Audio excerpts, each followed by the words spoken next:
Capítulo 14. Esencia y existencia de Dios. 1. Teodicea o teología natural.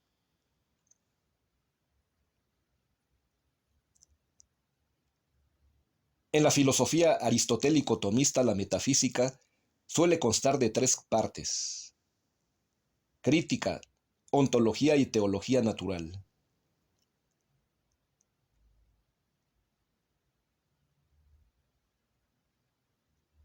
La crítica trata de los problemas fundamentales del conocimiento, es decir, su alcance y sus limitaciones.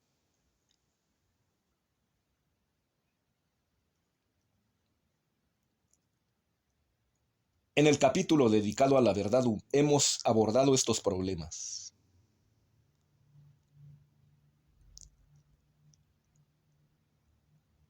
La ontología trata del ser, los trascendentales y los coprincipios del ser.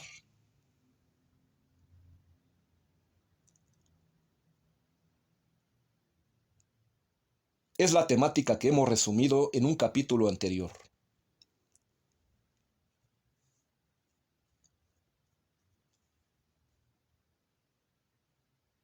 La tercera parte es la teología natural, también llamada teodicea. Trata acerca de Dios, su esencia y su existencia.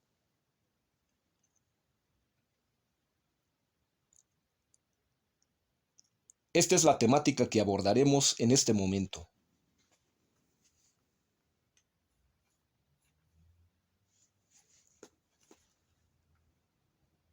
El tema de Dios ha sido tratado por todos los filósofos, aun cuando no se encuentra en sus escritos un capítulo llamado Teodicea.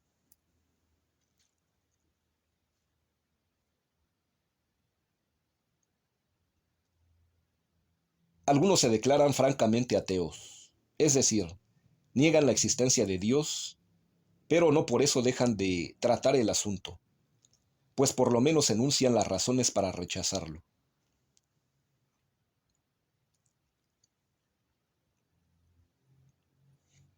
En este capítulo vamos a explicar la postura que sostiene la existencia de Dios, y enseguida trataremos algunas posturas que la niegan.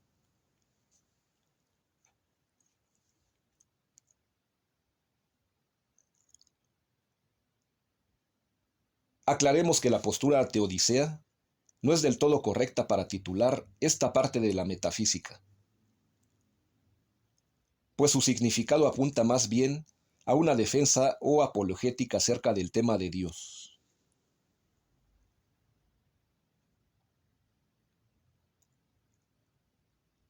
Esta posición era normal hace unos siglos y fue Leibniz el autor que utilizó este término con ese sentido.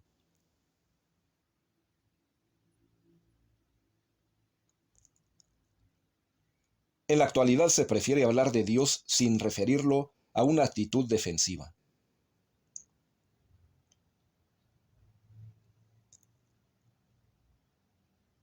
Por otro lado, el nombre de teología natural tiene el inconveniente de su alusión a la teología a secas, que se basa en la revelación para fundamentar sus conceptos y sus tesis.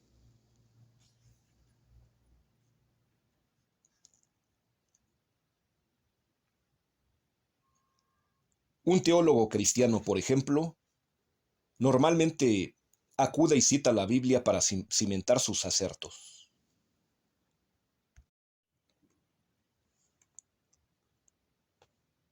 Dos, esencia y existencia de Dios. Aun cuando una persona no acepte la existencia de Dios, de todas maneras requiere un concepto acerca de Él, incluso para poder negarlo.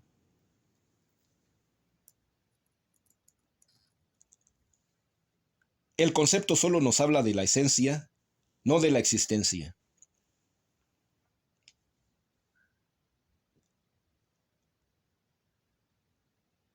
No es posible dar una definición de Dios, dada la excelencia de sus cualidades.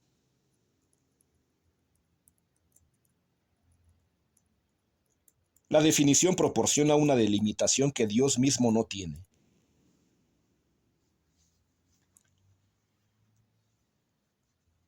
Por lo tanto, lo único que podemos intentar es una descripción más o menos aproximada de lo que entendemos por Dios.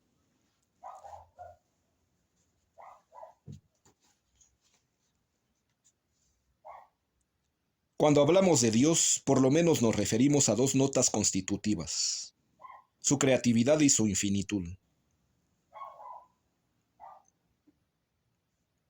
Con dos palabras, pues, podemos expresar nuestro concepto de Dios, creador infinito.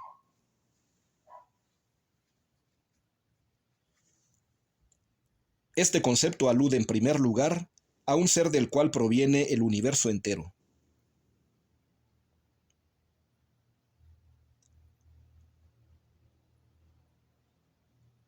La postura normal del hombre que acepta la existencia de Dios es, pues, el de criatura.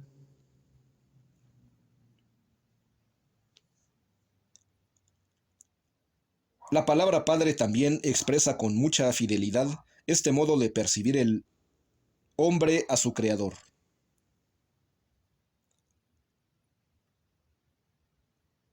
Pero además, Dios es un ser infinito, trasciende a todas las cosas que conocemos.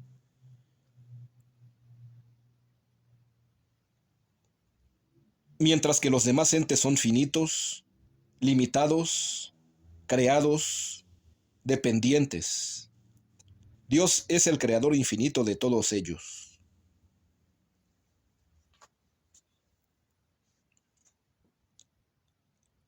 Muchos filósofos han elaborado argumentos racionales para probar la existencia de Dios.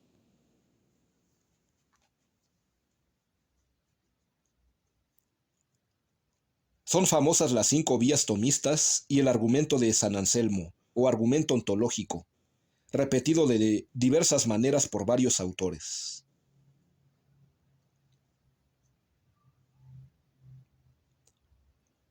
Por desgracia, estos argumentos han mostrado su ineficacia para convencer de la existencia de Dios a las personas que inicialmente no aceptan o dudan de dicha existencia.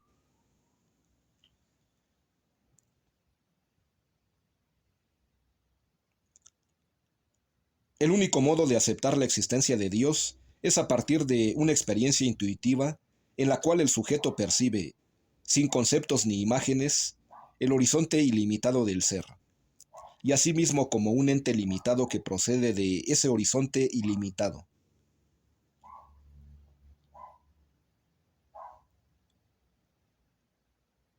Esta es una modalidad de la experiencia trascendental explicada en los capítulos iniciales de este libro.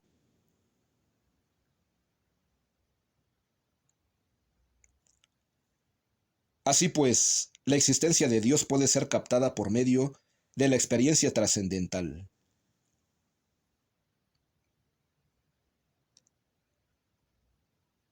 Este es el modo normal para afirmar y sostener la existencia de Dios.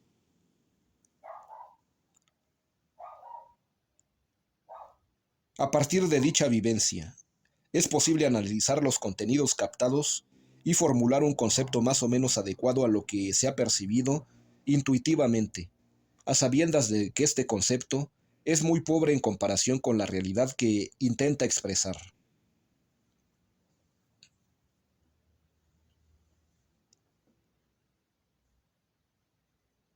Tres. Contacto con Dios sin conceptos.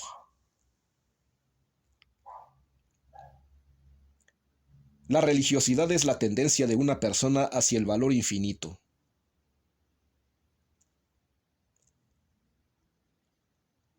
Esta tendencia se manifiesta de diversas maneras. Búsqueda de Dios con esfuerzo incansable. Actitud de aceptación y de servicio respecto a todos los que se manifiestan proveniente de Dios. Búsqueda permanente de un valor que supera a todos los valores terrenales y, en algunos casos, franca actitud de insatisfacción y de rechazo respecto a los beneficios y placeres que otorgan los bienes terrenales.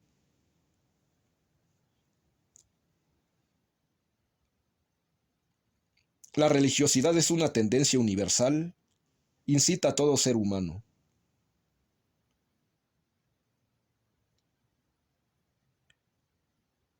La búsqueda que de ella se origina suele lograr un conocimiento de Dios sin conceptos.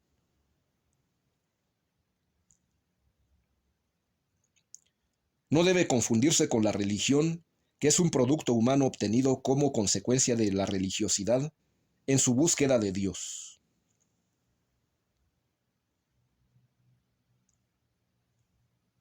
La esencia de la religión es la unión del hombre con Dios.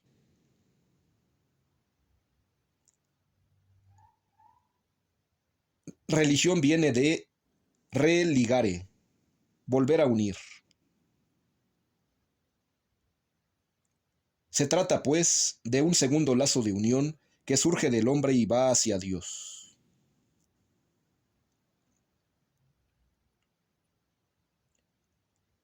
El primer lazo es el que proviene de Dios y va hacia el hombre. Consiste en su acto creador, por el cual otorga y participa su ser a cada persona.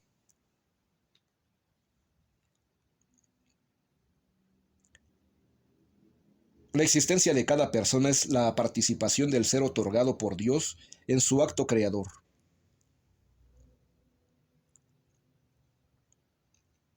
Ahora bien, el hombre que reconoce este primer lazo puede añadir un segundo lazo, el cual consiste en una comunicación expresamente buscada por el individuo.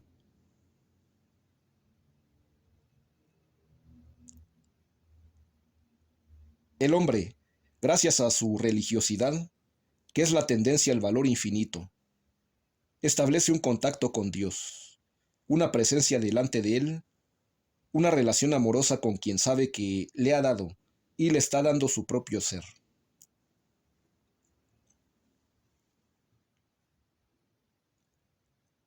A partir de esta actitud de comunicación con Dios se deriva, como con el tiempo, una serie de ideas, conocimientos, prácticas, mandamientos, ritos, etcétera, que constituyen la religión institucionalizada.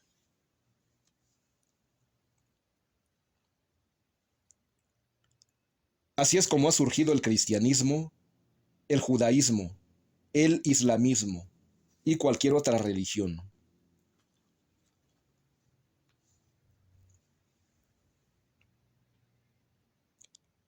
El origen de todas las grandes religiones ha tenido esta tónica en común.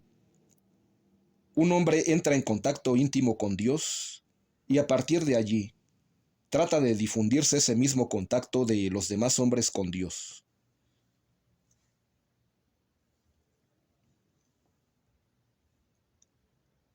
Posteriormente viene la etapa de la institucionalización de la religión.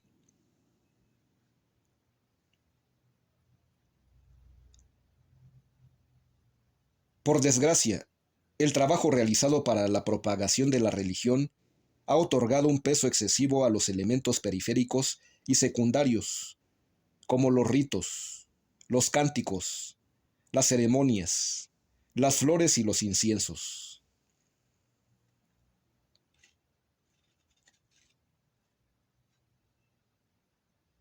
El hecho esencial de la religión es la comunicación de la persona con Dios, y esto ha quedado sumamente oscurecido en medio de tanto boato.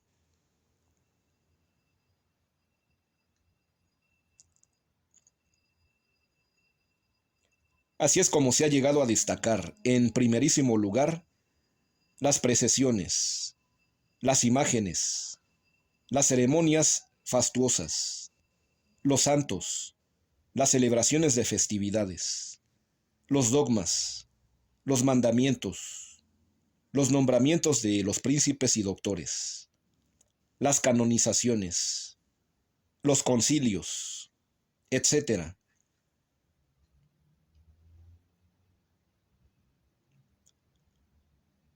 Todos estos elementos no serían criticables si ocuparan un puesto secundario frente a lo esencial, que es la experiencia de intimidad religiosa.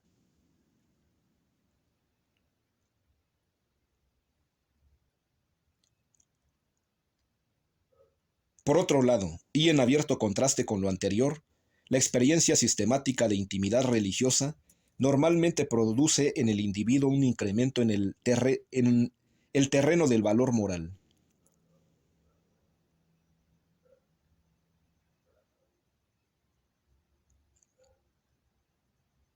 La principal consecuencia del contacto frecuente con Dios es la felicidad para captar valores y para actuar conforme a ellos.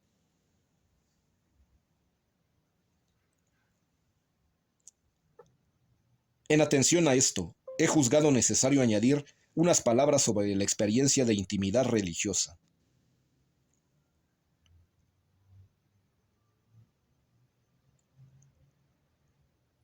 ¡4! Descripción de la experiencia de intimidad religiosa.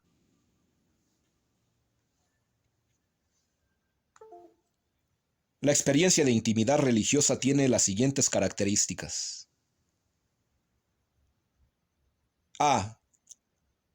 El individuo suele tomar una postura de recogimiento y de atención expresa la presencia de Dios.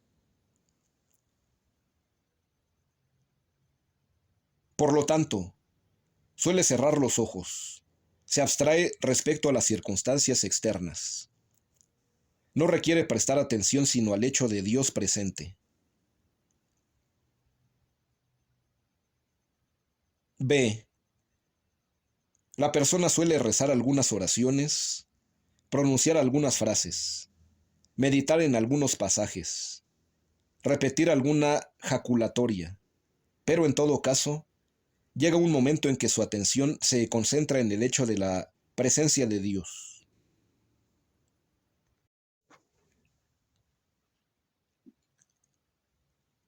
En ese momento cesa la imaginación, se detiene el flujo de pensamientos y hasta la palabra Padre, Dios, Jesús u otra similar. Queda suspendida para atender exclusivamente a Dios presente.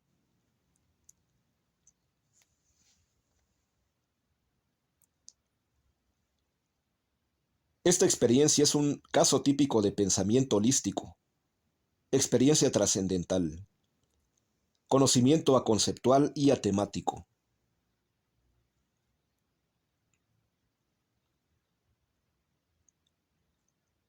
C. En algunas religiones esta presencia de Dios queda señalada con términos como percepción de un horizonte ilimitado, apertura a lo infinito, presencia de la nada, sondeo en lo único absoluto, etc.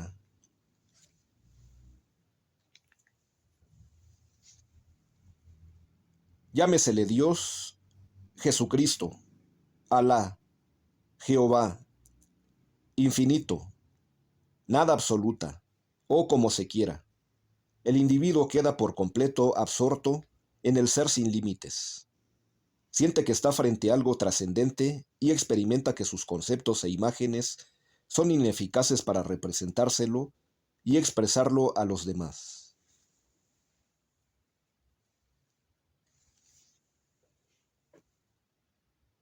D. El contacto con Dios suele tener un tinte positivo, de felicidad serena, de alegría, de confianza y de seguridad ontológica.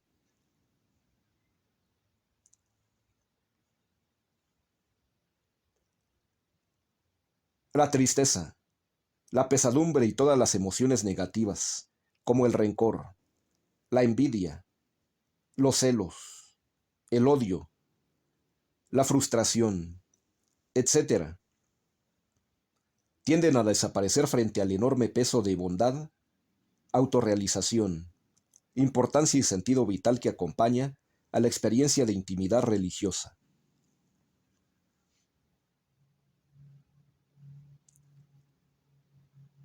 E.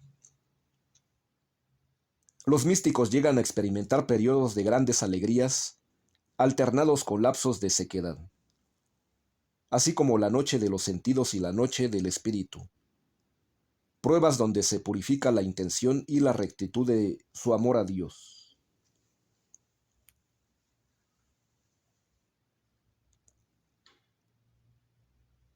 Sin embargo, permanece la atención amorosa a Él, la búsqueda de lo infinito, la respuesta fiel a un ser que es el creador de cuanto existe.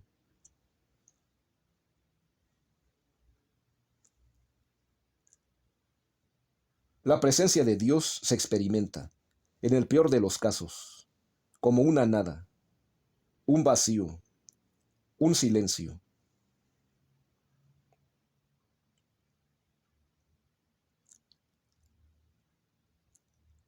Cuando el sujeto percibe el valor positivo de todo lo que le parecía negativo, sale exitoso de la prueba y su fe ya no tiene ningún obstáculo que vencer.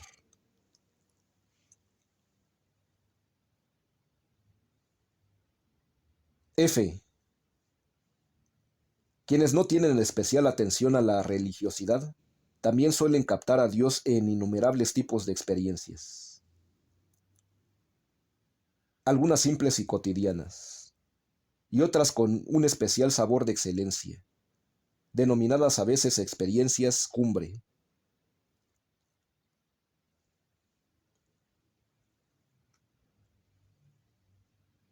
En estas, la mente capta un horizonte infinito, se niega a representar lo que ha palpado, siente que sus palabras son torpes, cuando intenta expresarlo y permanece largo tiempo con el recuerdo de una trascendencia y una invitación al optimismo y a la alegría en la vida.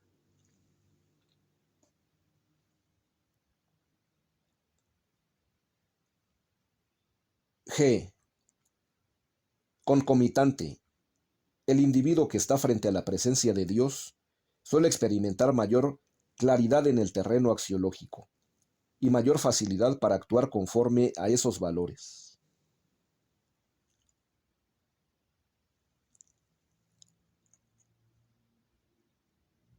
Cinco. Consecuencias de la experiencia de intimidad religiosa.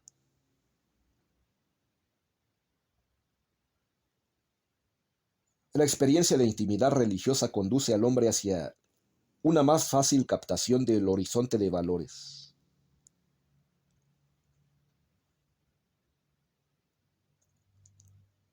Esto se explica porque en ambos tipos de percepción el individuo está funcionando con su facultad holística, Vernunft, como veremos explicado en el capítulo anterior.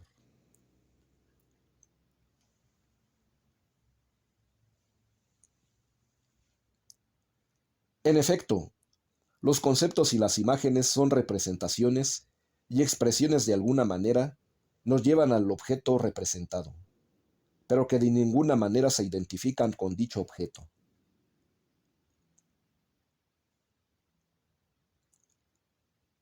Ahora bien, la experiencia de intimidad religiosa se realiza como una presencia real frente a Dios, y por lo tanto, lo que se capta no es un concepto o una imagen de Dios, sino el ser mismo de Dios.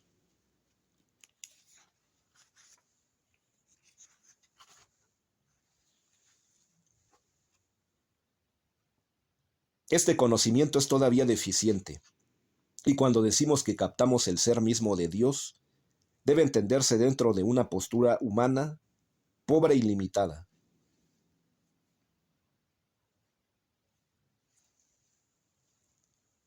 Sin embargo, el hombre es un ser limitado en acto, pero virtualmente ilimitado, según Corret, lo cual quiere decir que, con todas las limitaciones reales de cada individuo, de todas maneras se da en él una apertura a lo ilimitado, que es lo que posibilita esta captación de lo infinito.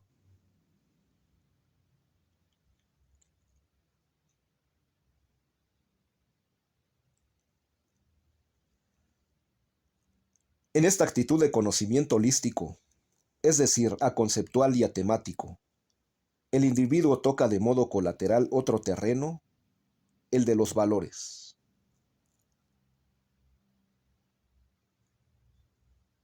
Esto significa que el individuo suele experimentar una ampliación de su limitado horizonte axiológico.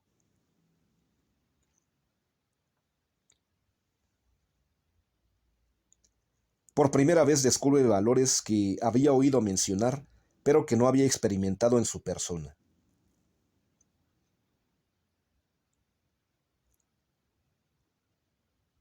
No es extraño que una persona en actitud de apertura hacia Dios empiece a saborear el valor de la bondad, la santidad, la humildad, entendida correctamente como el acto de asumir cualidades cuyo origen trasciende al propio individuo.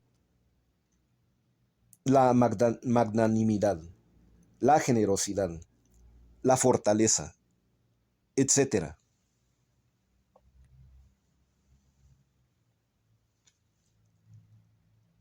Ya en este capítulo de apertura a Dios, el individuo también experimenta la facilidad para actuar honestamente, conforme a los más elevados criterios de conducta moral.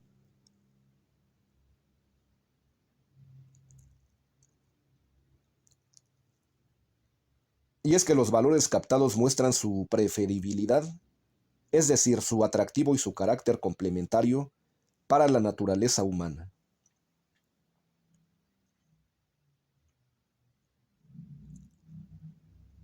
Una visión real de dichos valores no puede dejar indiferente al hombre como si fuera un simple espectador.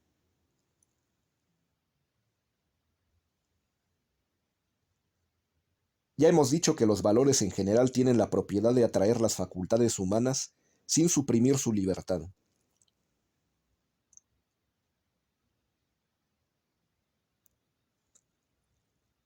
En este caso, el individuo que percibe estos valores también experimenta la facilidad para actuar conforme a ellos.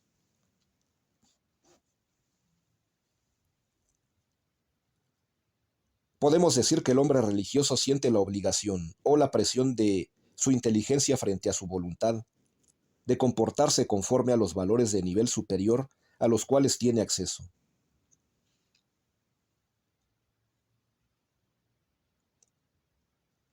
De esta manera se explica una tesis muy conocida. La religión ayuda a la ética.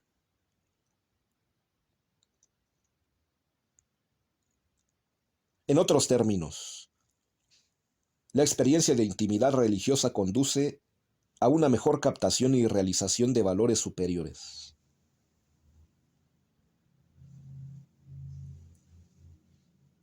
También podemos explicar ahora por qué una religión que solo consistiera en prácticas externas, ritos sin sentido, obligaciones extrínsecas y sometimientos humillantes, no solo no conduciría a la conducta honesta, sino que al contrario, sería un factor de disentimiento con respecto a los valores que practican en forma conceptual y, por lo tanto, sin el convencimiento íntimo de ellos.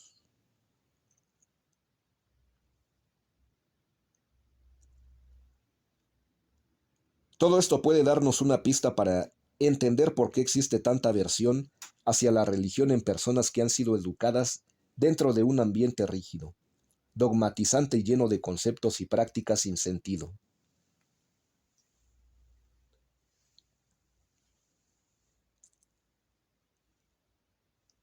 6. Ateísmo de Sartre. El ateísmo es la negación de la existencia de Dios.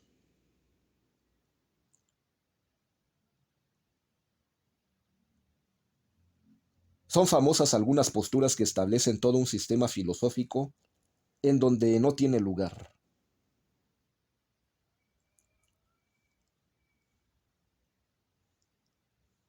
Tal es el caso de Sartre, Nietzsche, Marx, Heidegger y en cierto modo el agnosticismo de Kant.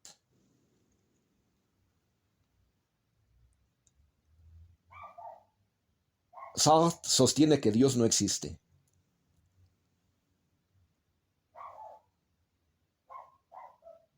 Uno de sus argumentos consiste en contraponer la libertad humana con la existencia de Dios.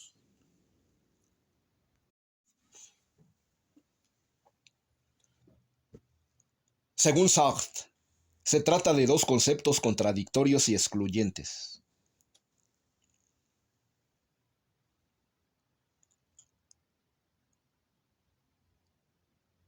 Si aceptamos la libertad humana, pieza esencial de su sistema filosófico, habría que negar la existencia de Dios, dado que su conocimiento y potencia anularía por completo cualquier atisbo de libertad humana.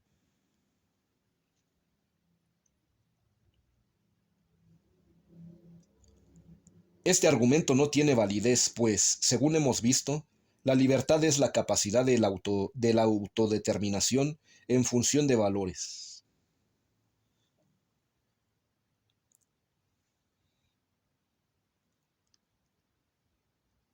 Actuar con un criterio basado en valores, es decir, en cualidades excelentes, es actuar en conformidad con lo que Dios, como creador, quiere para sus criaturas.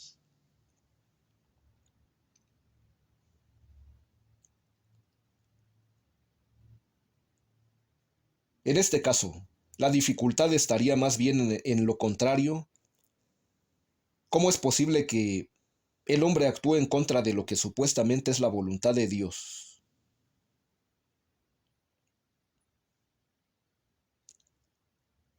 También esta dificultad tiene respuesta, pues la deficiencia de la conducta humana es una consecuencia normal del estado evolutivo de las personas.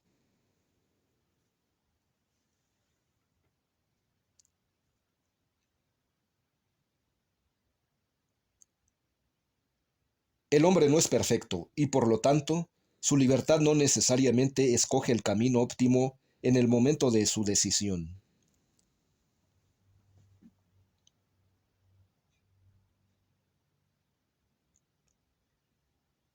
El argumento de Sartre se ha esgrimido dentro de un contexto que concibe la libertad de una manera diferente, como algo independiente de los valores y de cualquier posible sumisión a una autoridad.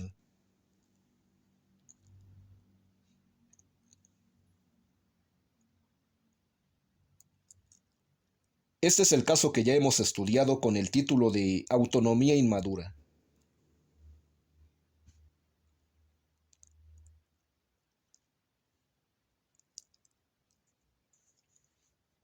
El adolescente suele llegar a una perspectiva en la cual le parece que su propia afirmación es incompatible con las autoridades y por lo tanto con Dios.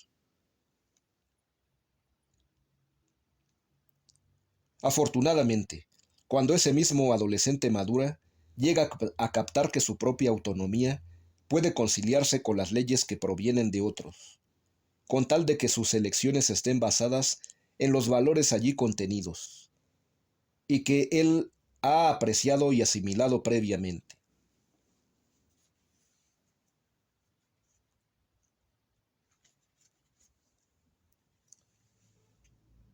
Este argumento contra la existencia de Dios también se ha formulado de un modo popular.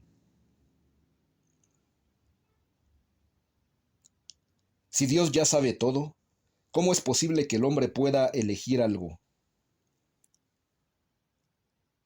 Esa sabiduría de Dios significa que la conducta humana ya está fijada y por lo tanto, el hombre no puede elegir.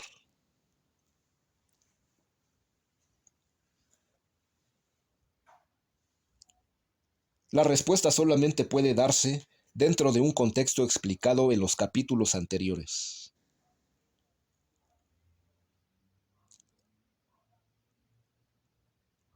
Elegir libremente no significa actuar caprichosamente, sino basarse en razones que no pueden menos que estar de acuerdo con el conocimiento y la voluntad de Dios.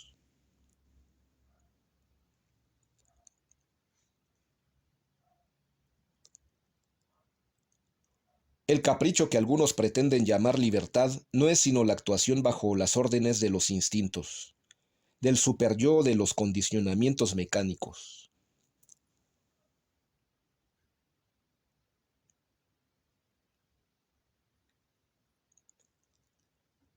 Este tipo de conducta está sometido a ciertas leyes que también son obra de Dios y, por lo tanto, es perfectamente predecible.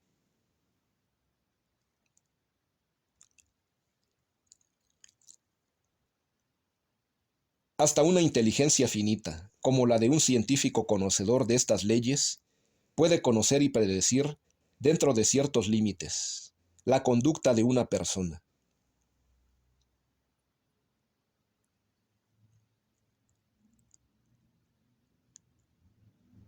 El conocimiento y la predicción de un científico acerca de la conducta de una persona no le quita la libertad a esta última.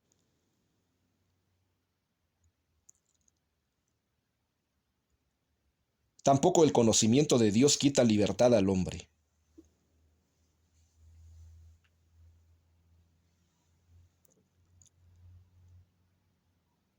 7. Ateísmo de Nietzsche.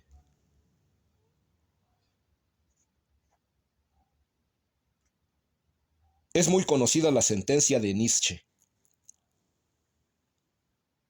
Dios ha muerto.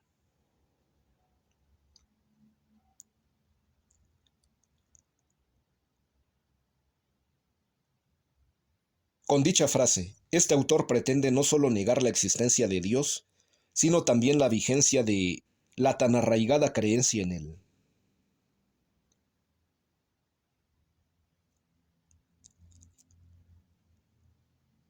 Si se leen con detenimiento los escritos de Nietzsche, se puede notar que sus críticas contra la virtud, contra el sacerdocio, contra la ciencia y contra la existencia de Dios, se esgriben más bien contra ciertos hechos altamente deficientes que se pueden detectar en la esfera cultural.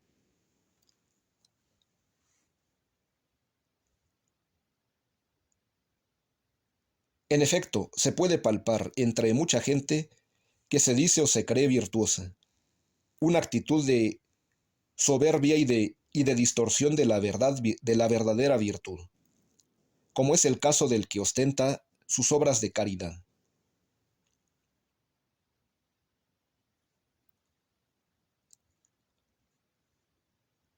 Las deficiencias de algunos sacerdotes suelen ser mucho más estridentes que las de otras personas en las mismas circunstancias, y por ello causan muchísimo resentimiento, pues son las personas destinadas a encarnar un papel de altísimo valor.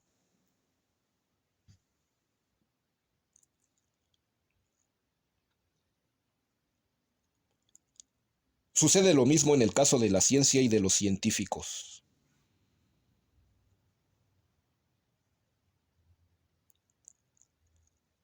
La exageración de su valor como si fuera algo absoluto y la creencia fatua en un conocimiento definitivo que va a resolver para siempre la problemática humana, es el foco atacado por Nietzsche, y por lo tanto, sus críticas pueden ser aceptadas en cierto sentido.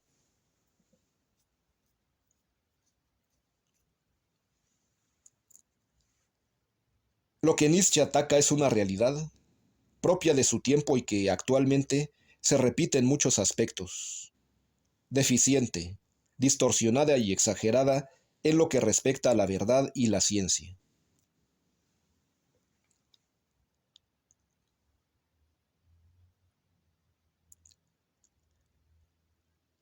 Respecto a la negación de la existencia de Dios, podemos comentar lo siguiente.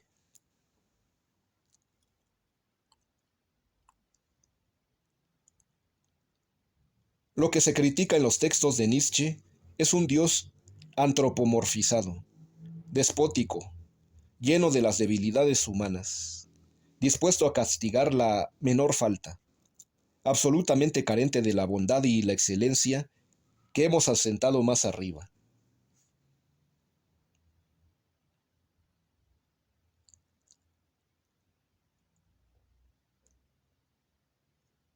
Esta negación del concepto de Dios en boga durante el siglo XIX, y también, por supuesto, de algunos medios de la civilización actual, puede ser aceptada sin menoscabo de esta experiencia de intimidad religiosa que hemos descrito.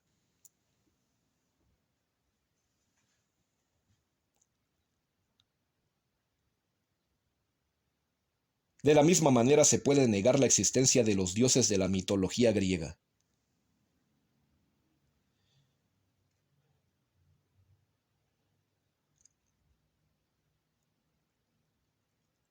Podemos ir ahora un poco más a fondo en estos comentarios críticos.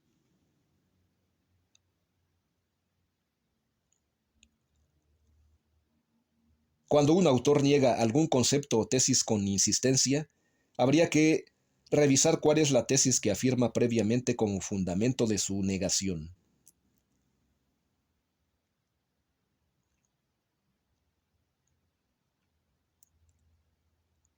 Esta actitud metodológica es muy ilustrativa en el caso de Nietzsche.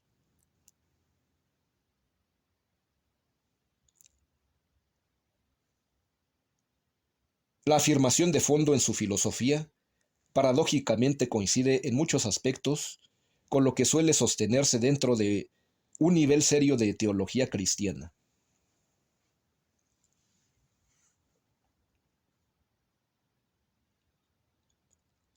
Así, cuando Nietzsche niega la existencia de Dios, la metafísica, la ciencia y el sacerdocio, lo que está haciendo en realidad es postular un nivel axiológico profundo, que en términos generales no es visualizado ni realizado de la gran mayoría de la gente.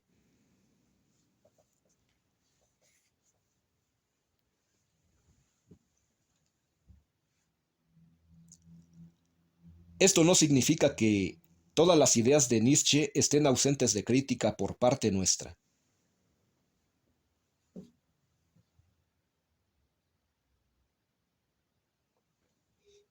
Su principal error es el de todos los grandes pensadores que exageran su propia visión y ya no ven la parte de verdad que tienen los demás.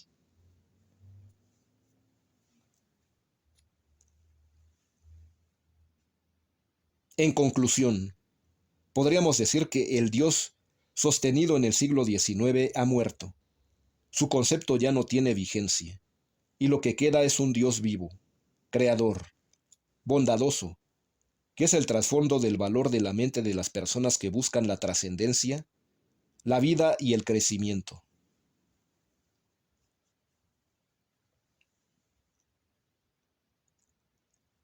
El Dios muerto es el de los ídolos, las imágenes, los conceptos abstractos.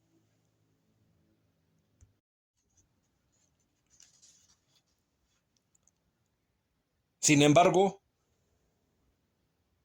más adelante, cuando redacta la crítica de la razón pura, práctica, Kant afirma la existencia de Dios, mas no como resultado de argumentos racionales y científicos, sino como un postulado de la fe.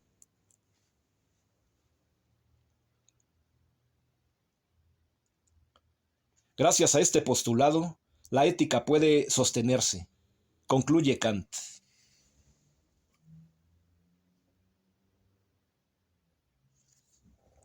En definitiva, Kant no es ateo. Al contrario, es un espíritu religioso. Su religión era el pietismo, una rama protestante.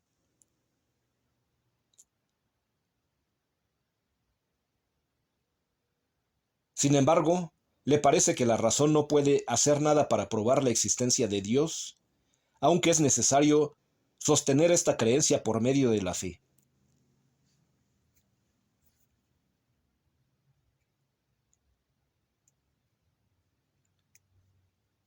Nótese que hay una gran similitud de esta postura en relación con la que hemos sostenido un poco más arriba.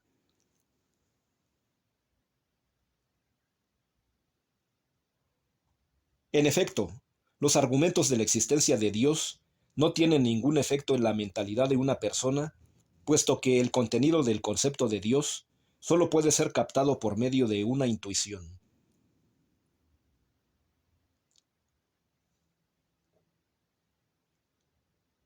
Quien tiene esta intuición como experiencia trascendental ya ha conseguido todo lo necesario para afirmar la existencia de Dios.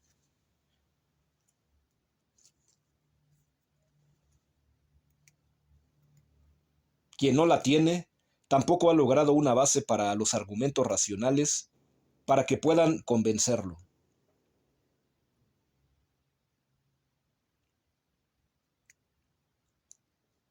Por otro lado, Heidegger también puede ser considerado agnóstico, puesto que sus libros filosóficos no afirman ni niegan la existencia de Dios. Según él, Dios nunca ha presentado a su conciencia como un fenómeno. Por lo tanto, su tema nunca ha sido objeto de sus escritos filosóficos.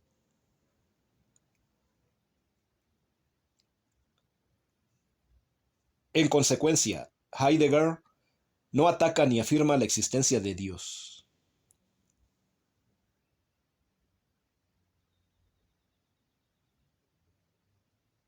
Heidegger es ateo, es decir, simplemente no habla de Dios.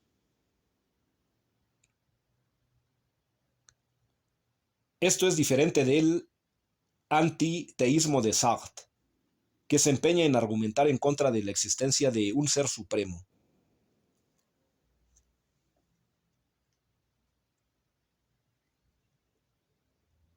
Diez. Panteísmo.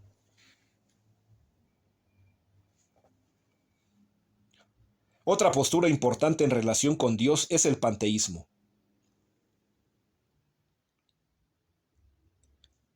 Consiste en sostener la unidad y la unión de Dios con todo cuanto existe, de tal manera que no hay diferencia entre Dios y todos los demás entes.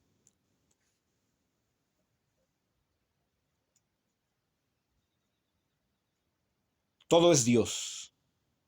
Ese es el significado etimológico de la palabra panteísmo.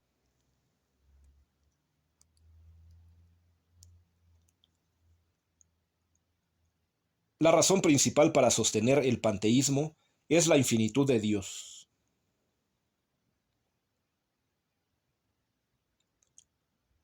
Si Dios no tiene límites, entonces parece imposible que un ente pueda diferenciarse o distinguirse de Dios.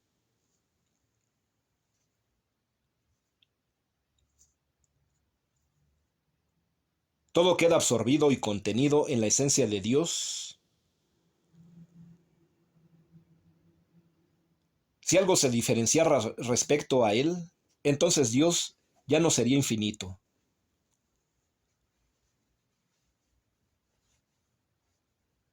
En consecuencia, Dios abarca todo, y lo que percibimos como algo diferente a Dios es solo por ilusión de nuestras facultades cognoscitivas.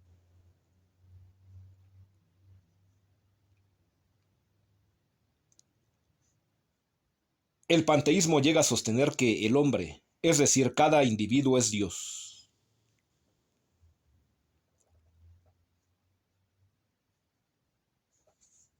Los místicos en su experiencia trascendental llegan a percibir con claridad la unidad de todo cuanto existe.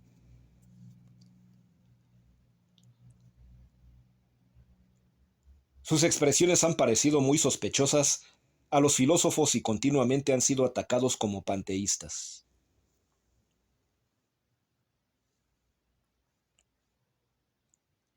En Occidente, si una persona llega a sostener que él mismo es Dios, lo atacan como panteísta.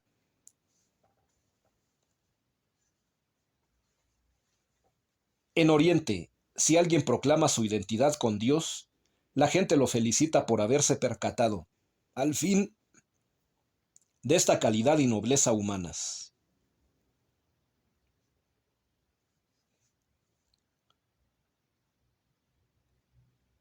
Desde mi punto de vista, y tomando en cuenta lo dicho acerca de la existencia trascendental, sostengo que el panteísmo no es sino una expresión poco precisa, y por lo tanto, poco afortunada, acerca de una intuición perfectamente válida, a saber, la unidad de todo cuanto existe.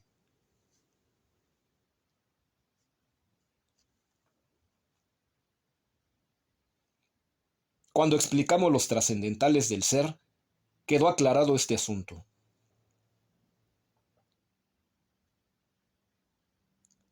Sin embargo, y con objeto de ser más precisos, es necesario añadir el concepto de la analogía del ser.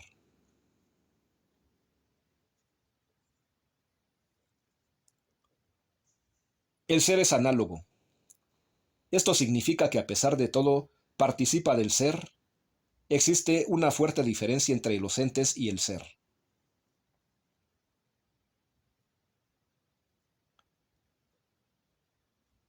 La palabra analogía quiere decir que algo es parte, en parte es igual, pero en parte es diferente a otra cosa.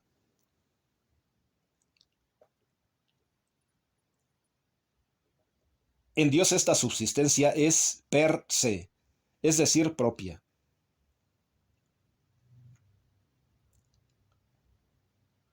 En las criaturas, la subsistencia es por otro, o ab alio, es decir, debida a Dios.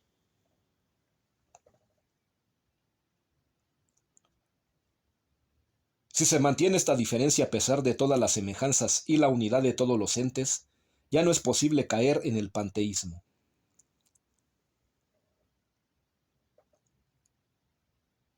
Por lo tanto, un místico, para ser preciso, debería afirmar: yo soy uno con Dios, soy criatura de Dios, soy hechura de Él, y por lo tanto, hay semejanzas innegables.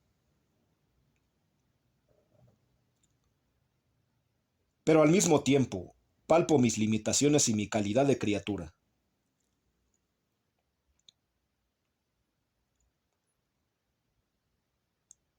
La identidad con Dios solo puede entenderse dentro de ciertos aspectos.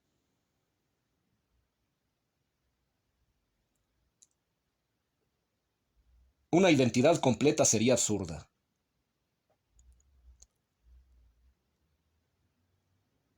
Corrett sostiene en su Metafísica una sentencia que aclara este asunto. El hombre es limitado en acto, aun cuando es virtualmente ilimitado.